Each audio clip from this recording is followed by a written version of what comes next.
안녕하세요. 이야기꾼입니다. 이야기꾼이 유튜브에 복귀하기로 하였습니다.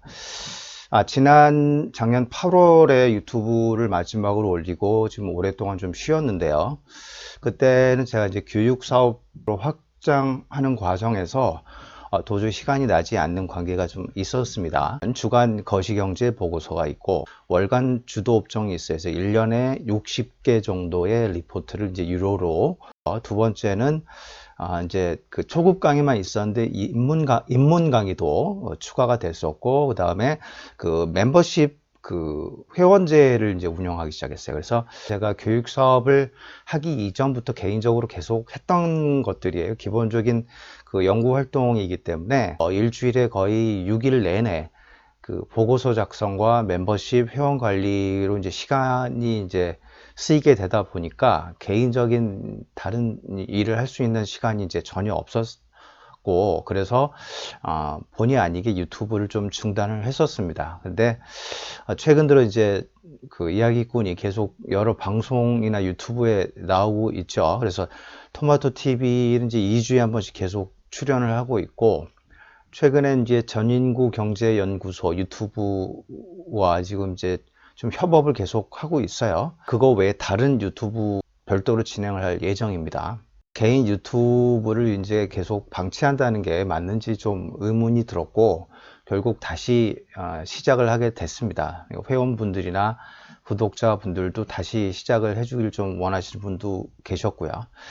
그래서 오늘은 이제 이야기꾼이 유튜브에 복귀하는 기념으로 작년 8월에 유튜브를 그만둔 이후에 어떤 전망들을 했는지 정리하는 것으로 오늘 동영상을 진행을 하도록 하겠습니다. 먼저 작년 8월에 초단기 조정을 전망한 것, 그 다음에 작년 12월부터 소공황을 전망한 것, 그 다음에 올해 5월, 지난달이죠. 5월 바닥론을 말씀드린 것, 그 다음에 올해 하반기에 달러 약세와 함께 대세 상승을 전망하는 것, 요 네 가지를 말씀드리도록 하겠습니다.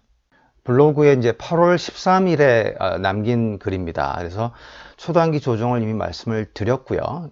초단기 조정으로 생각을 했어요. 그러니까 소공황까지 발전될 가능성이 있을 수는 있지만 일단 9월까지는 초단기 조정으로 간주를 하고 조심을 하자라고 말씀을 드렸던 것이고, 그때 이 초단기 조정으로 말씀드린 이유는 달러 강세가 시작됐기 때문이에요.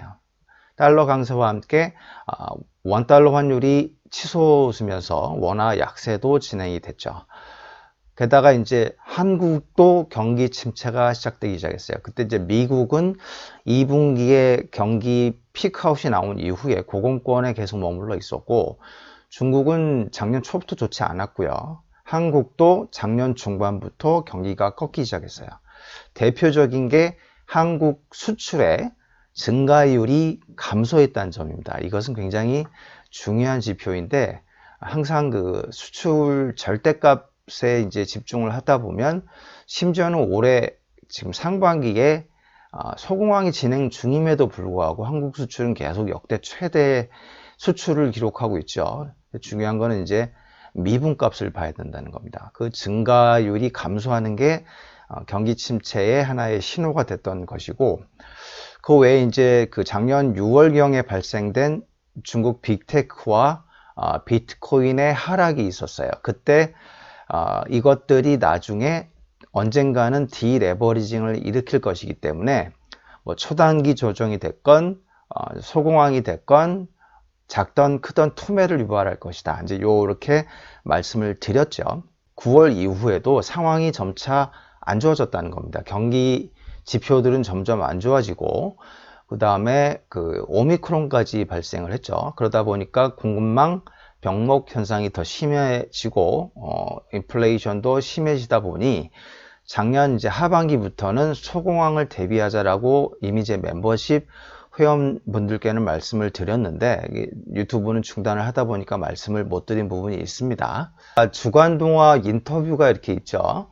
2022년 1월 9일 날 그 기사화된 거고, 이 촬영은 1월 초, 한 일주일 전에 찍었던 게 이제 그때 나온 거고, 올해 상반기에 미국 증시에 소공황이 온다라고 제가 말씀을 드렸어요. 그러니까 저의 그 이야기꾼의 전망이 공식화된 케이스인데, 정말 거짓말처럼 소공황이 왔습니다. 인터뷰를 하고 2주 후부터 미국 나스닥이 폭락이 시작됐어요. 물론 이제 그 2주 후에 폭락을 하는 걸 맞추는 건 그냥 행운이에요. 그냥 상반기 어딘가에 발생이 될 것만 알 뿐이지 그 정확한 시점까지는 알 수가 없습니다. 저도. 그래서 그때 제가 이제 말씀드린 그 소공황의 근거로는 첫 번째 이제 순환주기상 2022년은 좋지 않다라고 말씀을 드렸어요. 특히 바이든 행정부의 2년 차이기 때문에 2년 차가 되면 이제 증시의 탄력이 좀 떨어진다라고 말씀을 드렸어요.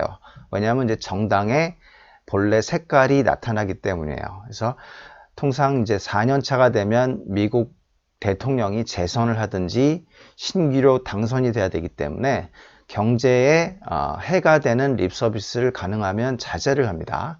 1년 차까지는 괜찮죠. 그 정책 모멘텀이 진행되면서 한 2년 차부터는 이제 그 본색이 나오는 거죠. 그래서 지금 올해 민주당이 뭐 법인세를 올린다부터 이제 시작을 하고 있어요. 그리고 지금 원래 민주당은 신재생 에너지를 좋아하는 정강을 가지고 있기 때문에 그 셰일가스나 이런 그 전통적인 화석 연료에 대한 개발을 많이 허용하지 않는 경향이 있어요. 근데 문제는 지금 그 우크라이나 전쟁으로 인해서 그 원유 공급이 천연가스 공급이 쇼티지가 나고 있는 상황인데 지금은 이제 미국이 셰일가스를 증산을 해서 공급 부족을 메꿔줘야 되는 상황임에도 불구하고 바이든 행정부는 지금 여전히 미적지적 하고 있어요. 만약에 그게 조금 전격적으로 그 뭐 셰일가스 증산을 하는 거에 대해서 규제를 완화해 줬다면 인플레이션이 더 빨리 완화될 수도 있었던 건데 좀 아쉬운 부분이 있습니다. 두 번째 이제 경기 침체가 본격화될 거라는 거예요. 이미 말씀드린 대로 중국은 작년 초부터 안 좋았고 한국은 작년 중반부터 안 좋았고 미국도 드디어 작년 12월부터 ISM 제조업 경기 지표가 하락하기 시작했어요.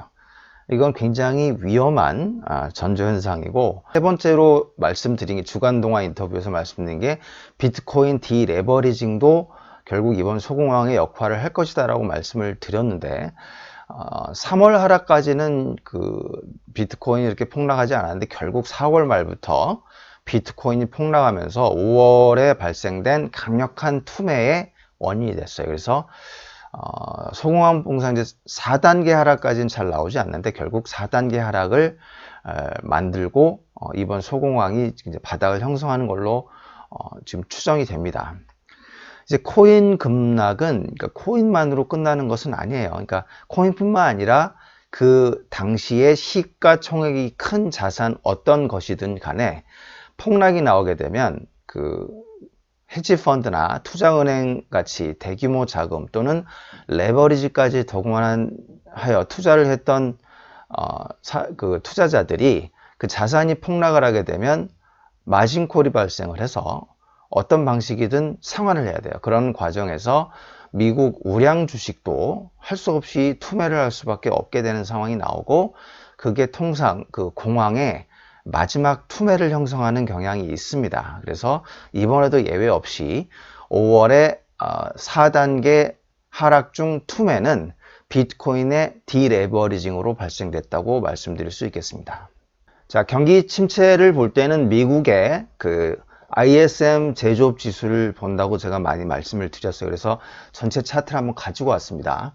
보시면 2021년 2분기에 피크아웃을 기록하고 2021년 11월까지 고공권을 형성하다가 12월에 급락이 시작됐어요. 그래서 이야기꾼이 이제 매우 위험하다라고 말씀을 드리고 그 멤버 쉐어분들께는 현금을 확보하라고 강력하게 말씀드린 자리가 바로 이 자리예요. 제조업 경기가 이제 미국 경기를 굉장히 대변을 하고 상당히 순환주기적인 성격을 볼 수 있어요. 구조적이지가 않다는 얘기예요. 이렇게 여기서도 하락, 하락, 하락, 하락, 하락, 하락 이런 식으로 퐁당퐁당 틱톡 방식으로 계속 발생이 되는 게 경기 침체입니다. 그래서 그 공황 중에 가장 많은 비중을 차지하는 게 바로 이러한 경기 침체다. 그래서 2000년대 같은 경우에는 바로 그 고공권 없이 바로 하락을 했고요. 2005년에는 그 하락을 하긴 했지만 비교적 잘 버티면서 이것도 고공권이라고 해석을 할 수가 있겠어요. 실제 폭락을 한 것은 2008년에 폭락을 했고요. 자, 2011년 소공황 전에 또 고공권 형성, 2015년 경기 침체 전에 또 고공권 형성, 2018년 4분기부터 폭락을 할 때 또 경기 지표의 고공권 형성, 이번에도 한 9개월 정도의 고공권을 형성하고 하락하는 모습을 보였어요. 그래서 이렇게 경기 침체는 한 번에 오지 않는다. 이 경기 침체, 그러니까 경기와 주가의 시간차 개념을 이해를 하셔야 돼요. 통상 1년이 걸릴 수도 있지만 뭐 이번처럼 짧게 9개월로 마감될 수도 있기 때문에 이러한 그 주가와 경기의 시간차 개념을 이해를 해야 되고, 보시면 2002년, 그 다음에 2004년하고 5년, 4년 차에 영향이 있고, 그 다음에 2008년 이후에 2011년, 또 3년 이후에 공황이 오고, 그 다음에 15년, 또 3년 이후에 공황이 오고, 2018년, 또 3년 이후에 공황이 오고, 그 다음에 2022년 이번에 또 4년 만에 공황이 또 옵니다.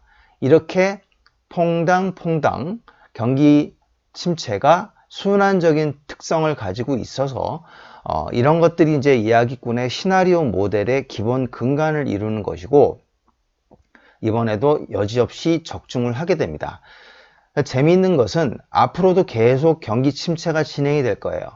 50이 깨질 때까지 계속 경기는 하락을 할 겁니다. 예를 들고 올해 말까지는 경기가 계속 미국이 안 좋을 거예요.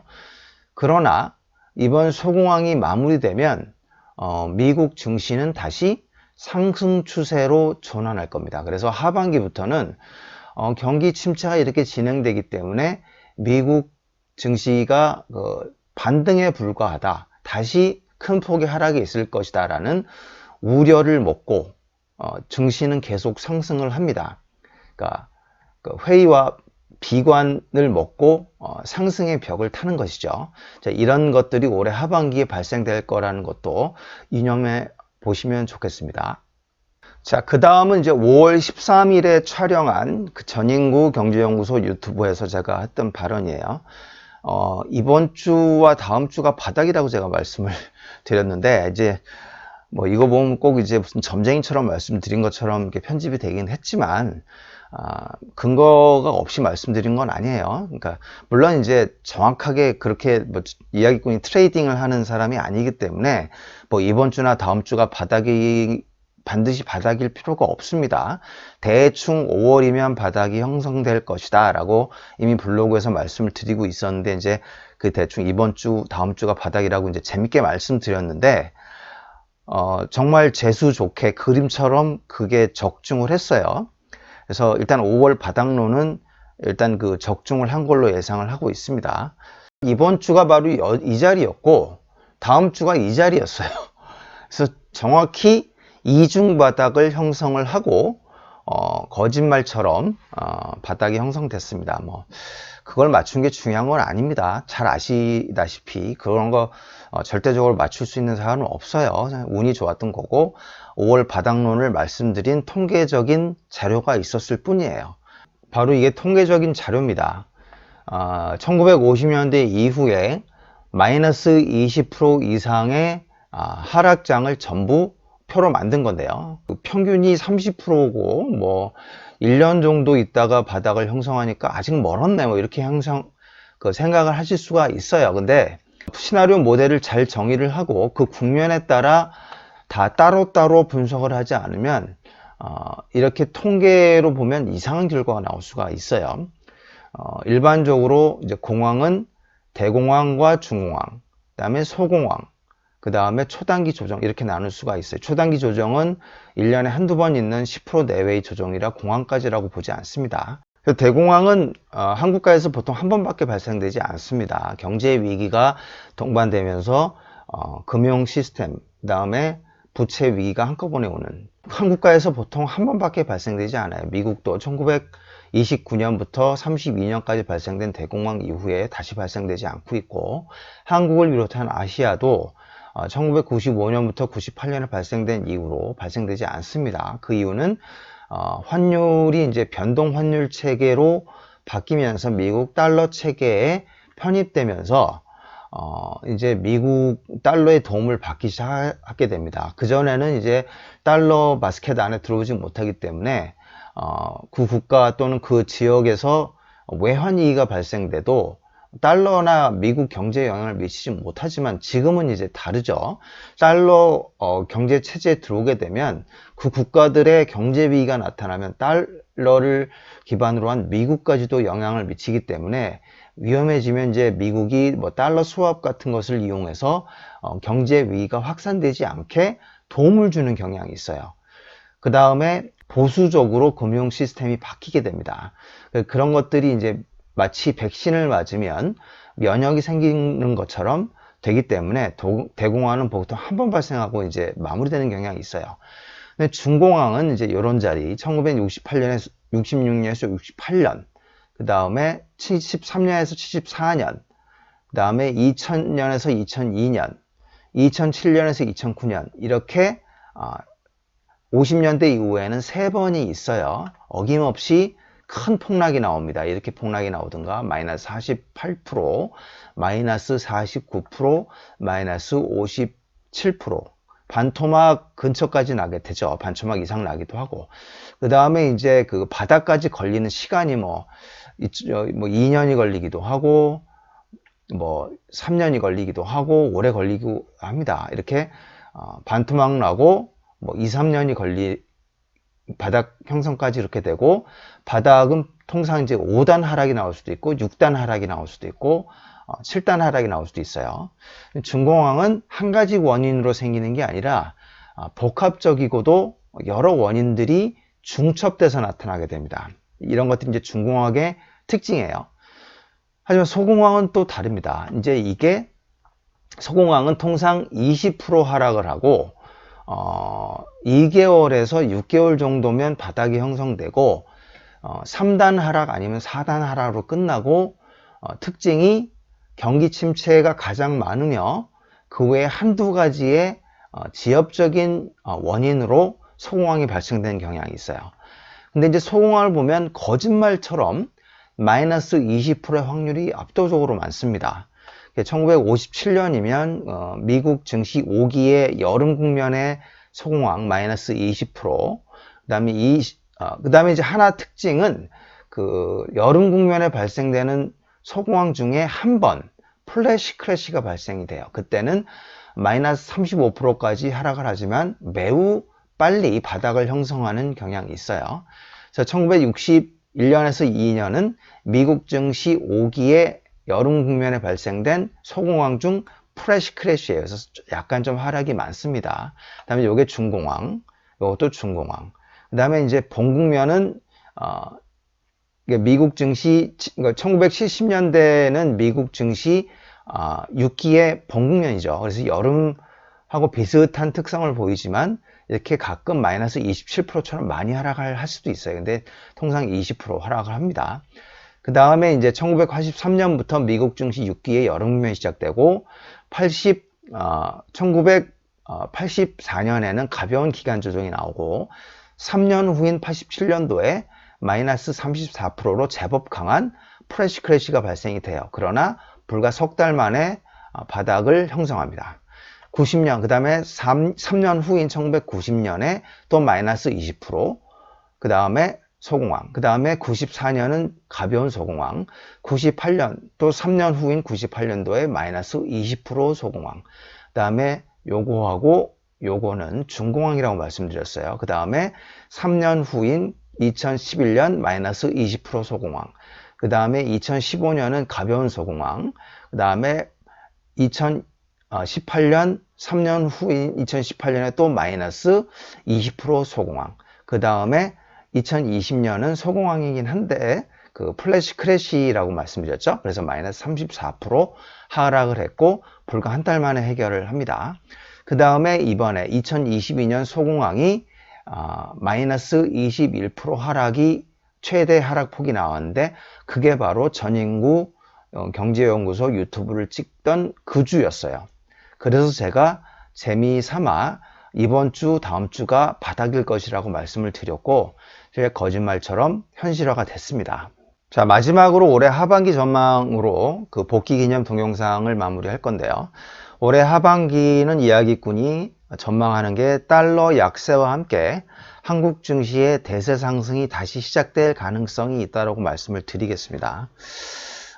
요거는 조금 이제 그 달러 약세를 설명을 하려면 좀 많은 자료가 필요하고 설명도 많이 필요해서 이거는 이제 이야기꾼의 그 유튜브 복귀 기념으로 2부에 걸쳐서 요건 별도로 설명을 드리도록 하겠습니다. 오늘은 간단하게 말씀드리면 인플레이션 완화가 달러 약세의 시발점이 될 가능성이 커요. 왜냐하면 인플레이션이 완화되면 일단 그 인플레이션이 완화되려면 우크라이나 전쟁이 어느 정도 해소가 되고 에너지 가격 상승이 좀 멈춰야 되겠죠. 그러면 이제 인플레이션이 완화되는데 실제로 지금 인플레이션이 다소 완화되는 경향을 보입니다. 코어 PCE 물가 지수를 보면 지금 3월, 4월 연속으로 하락을 했어요. 근데 지금 5월 말 6월 초에 유가가 좀 상승을 했기 때문에 조금 다시 물가가 시원하게 떨어지지는 않을 것 같은데 일단 유가 향방이 굉장히 중요합니다. 그리고 지금 미국의 경기 침체가 점차 심화되고 있어요. 그리고 4분기 미국의 경제 성장률 역시 마이너스를 기록하는 등 올해 미국의 경제 성장률이 좋기가 어렵습니다. 그러면 인플레이션이 완화되면서 미국의 경기 침체가 심화되면 미국 연준 입장에서는 긴축을 강하게 추진할 이유가 없어요. 그래서 조금 계속 그 빅스텝으로 금리 인상을 하거나 지금 예고된 QT 스케줄대로 강하게 긴축을 진행하지 않을 가능성도 있어요. 게다가 지금 그 영국, 캐나다, 호주, 뉴질랜드 등 그 달러 인덱스에 포함된 그 선진국들은 이미 미국보다 더 빨리 금리 인상을 하고 있고 양적 긴축도 이미 시작을 했어요. 게다가 가장 그 미국 달러에 영향을 많이 미치는 유로화가 문제인데요. 유로화가 지금 7월부터 금리 인상을 예고하고 있습니다. 그러면 지금 미국은 긴축을 완화하고 유럽연합 등 다른 선진국들은 긴축을 강화하면 이것은 달러 약세 압력을 받습니다. 이게 첫 번째 얘기가 될 것이고요. 2부에 걸친 달러 약세 동영상에서 더 자세히 말씀드리고 오늘은 간단히만 말씀을 드리면 지금 레포 자금을 보면 작년 중반부터 레포 자금이 크게 증가를 해서 지금 2조 달러까지 증가한 상태예요. 그럼 지금 2조 달러가량 미국 연준이 이미 유동성을 회수한 거하고 똑같습니다. 이 말은 지금 이미 달러 강세가 작년 중반부터 진행된 것은 미국 연준과 미국 재무부가 2조 달러 가까이 유동성을 회수했기 때문이에요. 그런 것은 어디서 나타나냐면 미국 그 재무부의 TGA 계좌라는 게 있어요. 이게 작년 하반기까지 계속 감소를 한 거에서 나타날 수가 있습니다. 또 하나의 변수는 이제 미국 재정 흑자가 역대 최대라는 거예요. 재정 흑자가 최대라는 것은 역시 미국 그 재무부가 부채를 지지 않고 유동성을 회수했다는 것을 말합니다. 그런데 문제는 이러한 재정 흑자가 계속 될 수가 없어요. 전형적인 그 순환 주기를 갖는 게 미국의 재정 그 수지인데 지금 역대 최대인 상태고 실제로 미국 재무부의 TGA 계좌는 올해부터 다시 그 계좌 잔고가 증가하기 시작했어요. 즉 부채를 다시 늘리고 있다는 얘기는 유동성을 다시 풀고 있다는 얘기예요. 또 하나는 지금 미국의 무역 그 수지가 역대 최대로 지금 벌어진 상태고 무역 흑자가 확대되는 속도가 매우 우려스러울 정도로 지금 심할 정도예요. 그래서 이걸 그냥 방치할 수 없는 상황인데 지금 미국이 그냥 당분간 보고 있는 이유는 수입 물가 안정에는 도움이 되고 인플레이션을 완화하는 데는 도움이 되기 때문에 그냥 두고 있는 거예요. 달러 강세를. 그러나 이제 이렇게 미국 무역 적자가 확대되면 안 되기 때문에 결국은 달러 약세를 유발해서 미국 무역 적자를 완화시킬 가능성이 큽니다. 그 다음에 그 금리 인상기 때는 통상 그 달러 약세가 나오는 역사적 패턴이 있어요. 1980년 이후 미국 그 금리 인상기는 그 5번이 있습니다. 5번 중에 2번은 달러 약세가 나타났고 2번은 달러 약세가 나타났다가 달러 강세로 바뀌었어요. 그 다음에 한 번은 달러 강세가 나타났어요. 그러면 미국 그 금리 인상기 전반부에서는 80%의 확률로 달러 약세가 나타났다는 걸 볼 수 있습니다. 마지막으로 이제 그 순환주기상 달러 약세가 올 때가 됐어요. 미국 증시와 신흥국 증시는 통상 번갈아 하면서 상승을 하는데 지금 미국 증시의 초과 상승이 순환주기에 비춰봤을 때 그 도가 너무 과한 상태입니다. 그래서 결국은 이제 신흥국으로도 초과 상승을 할 차례가 갈 때가 지금 점점 다가오고 있다고 볼 수가 있어요. 그래서 올해 하반기쯤 되면 그럴 가능성이 상당히 농후하다. 달러 약세가 진행되면 한국은 대세 상승이 시작되고 결국 가을 국면에 급등까지 나타나게 되면서 한국 증시의 3기의 대세 상승을 마무리할 건데 이제 그게 2024년, 2025년도에 마무리될 가능성이 커요. 그러기 위해서는 올해 하반기에 달러 약세가 나타나야 됩니다. 일단 이야기꾼은 그렇게 전망을 하고 있습니다. 자, 이로써 그 이야기꾼의 그 유튜브 복귀 기념 동영상을 마치도록 하겠습니다. 감사합니다.